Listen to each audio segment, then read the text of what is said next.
एक बहुत पुरानी घटना है। एक शिष्य गुरुकुल से अपने घर को वापस लौट रहा था, लेकिन वह बहुत ही गरीब था। उसके पास अपने गुरु को देने के लिए कुछ नहीं था। उसके साथ के साथी अमीर घर से आए थे।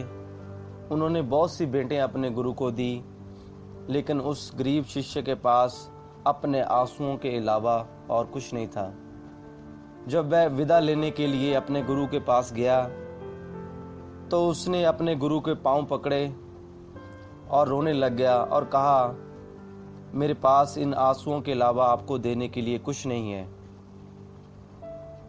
लेकिन मैं आपसे वचन चाहता हूँ कि आप मुझे वचन दें कि जब कभी भी मेरे पास आपको भेंट देने के लिए कुछ हो तो आप उसे अस्वीकार नहीं करेंगे। और वह रोने लग गया। उसके गुरु ने कहा, जो तुमने दिया किसी और ने नहीं दिया। तुम चिंता मत करो कोई और भेंट देने की, क्योंकि इस दुनिया में प्यार से बड़ा कोई नहीं। लेकिन फिर भी वो युवा जिद करने लगा और वो वचन लेकर गया कि जब कभी भी वो वापस आएगा और अपने गुरु को भेंट देगा और उसका गुरु वो भेंट स्वीकार कर लेगा। वह अपने देश की राजधानी पहुंचा। वहां उसका एक मित्र था जिसके घर में वह मेहमान हुआ। रात को उसने अपने मित्र को अपना दुख बताया और कहा वह अपने गुरु को बिना भेंट दिए हुए चला आया। वह अपने गुरु के पास बरसों रहा, उनसे शिक्षा ली, उनके वस्त्र पहने, खाना खाया, लेकिन अंत क्षण में भी उसके पास अपने गुरु को देने के लिए कुछ नहीं था, जिसके कारण उससे बहुत पीड़ा हो रही है। उसके मित्र ने कहा, तुम चिंता मत करो, यहाँ एक राजा ने घोषणा की हुई है कि जो कोई भी सुबह सुबह सबसे पहले भिक्षा मांगने आएगा, उसको भिक्षा में जो कुछ भी मांगेगा दिया जाएगा। उस शिष्य ने कहा, मुझे तो सिर्फ 5 स्वर्ण मुद्राएं मिल जाए तो मैं अपने गुरु को भेंट कर दूं और मेरी चिंता खत्म हो जाए। 5 स्वर्ण मुद्राएं भी उसके लिए बहुत बड़ी बात थी। दूसरे दिन सुबह सुबह राजा अपने बगीचे में घूम रहा था तो वह शिष्य वहां पहुंच गया और उसने राजा को कहा, मैं आज का पहला भिक्षु हूँ।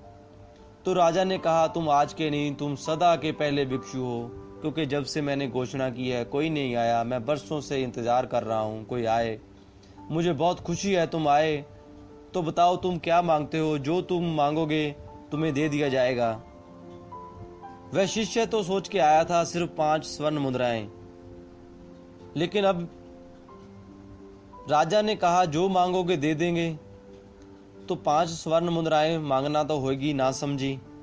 क्यों ना कुछ ज्यादा मांग लिया जाए, 50 या 500 या 50,000। ऐसा मौका जिंदगी में बार बार नहीं मिलता है। उसके मन में गणित दौड़ने लगा, क्यों ना 5 लाख मांग लूं, जो रोज रोज की झंझट खत्म हो जाए। तो राजा ने कहा, तुम चिंता मत करो, तुम अच्छी तरह सोच लो, जो तुम मांगोगे तुझे मिल जाएगा। तुम सोच लो, मैं जब तक एक बगिया का चक्कर लगा के आता हूँ। वो युवा सोचने लगा, उसके अंदर संख्याएं दौड़ने लगी। आज पहली बार उसने महसूस किया उसने ज्यादा संख्याएं क्यों ना सीख ली। आखिरकार कुछ हद तक जाकर उसकी संख्याएं रुक गई और वो बहुत ही चिंता में पड़ गया। जब भी राजा वापस आया उसने देखा युवा कुछ चिंता में है। तो राजा ने कहा, मुझे लगता है तुम अभी तैयार नहीं हो। तुम ऐसा करो, अच्छी तरह सोच लो, मैं जब तक एक चक्कर और लगा के आता हूं। तो युवा के दिमाग में एक और ख्याल आया, मैं सभी क्यों ना मांग लूं, जो कुछ भी राजा के पास है, जे संख्या की बकवास में पड़ूं ही ना, और राजा से कहूं जो कुछ तुम्हारे पास है सब कुछ दे दो। और जैसे मैं 2 कपड़े पहन के आया और ऐसे 2 कपड़े पहन के राजा को भी भेज दूं। जब उसने ऐसा ही राजा को कहा कि तुम 2 कपड़ों में जहां से चले जाओ, सब कुछ मेरे को दे दो, उसको लगा था शायद राजा घबरा जाएगा, लेकिन राजा तो बहुत प्रसन्न हो गया। वो राजा खुश होकर परमात्मा का धन्यवाद करने लग गया। उसने कहा, हे परमात्मा, जिसका मैं इंतजार कर रहा था वो आ गया है। मैं थक गया था इंतजार करते करते। ये देखकर युवा बहुत घबरा गया। उसने राजा को कहा, कृपया एक मेहरबानी और करें, मैं इतना अनुभवी नहीं हूँ, आप मेरे को एक मौका और दें। आप एक बगिया का और चक्कर लगा के आए, जब तक मैं एक बार फिर सोच लूं। राजा ने कहा, जो सोचता ज्यादा है वो उलझन में पड़ जाता है। तुम ज्यादा मत सोचो और तुम अब स्वीकार कर लो और मेरे को जाने दो। बड़ी मुश्किल से तुम आए हो और ज्यादा सोच विचार में पड़ गए और जहां से चले गए तो मेरे को बहुत मुश्किल हो जाएगी। राजा ने कहा, सभी विचार छोड़ दो, अब तुम भीतर जाओ और मैं यहाँ से जाता हूँ और मेरी शुभकामनाएं तुम्हारे साथ हैं। लेकिन वो युवक बोला, मैं राजी नहीं हूँ, आप कृपा करके एक चक्कर और लगाएं। राजा चक्कर लगाने गया और वही हुआ जो होना था। वो युवक वहां से भाग निकला। उस युवक को ये बात समझ आ गई थी, जो चीज वो पाना चाहता है दूसरा व्यक्ति उसी को छोड़ना चाहता है। ऐसे ही हम जब जिंदगी को देखेंगे तो हम पाएंगे हर व्यक्ति कुछ और होना चाहता है। ये बात ही हमारी अशांति का कारण है। अशांति का सबसे पहला कारण तो यही है कि हम कुछ और होना चाहते हैं, जो हम हैं हम उसे स्वीकार नहीं करते। कुछ और होने की दौड़ ही मूर्खतापूर्ण है, ना समझी है। हजारों सालों से हमारे शास्त्र सिखा रहे हैं, तुम कृष्ण हो जाओ, राम हो जाओ, क्राइस्ट हो जाओ, बुद्ध हो जाओ, लेकिन कोई भी ऐसा नहीं कहता कि तुम अपने जैसे हो जाओ। क्या हमें अधिकार नहीं है कि हम अपने जैसे हो जाएं?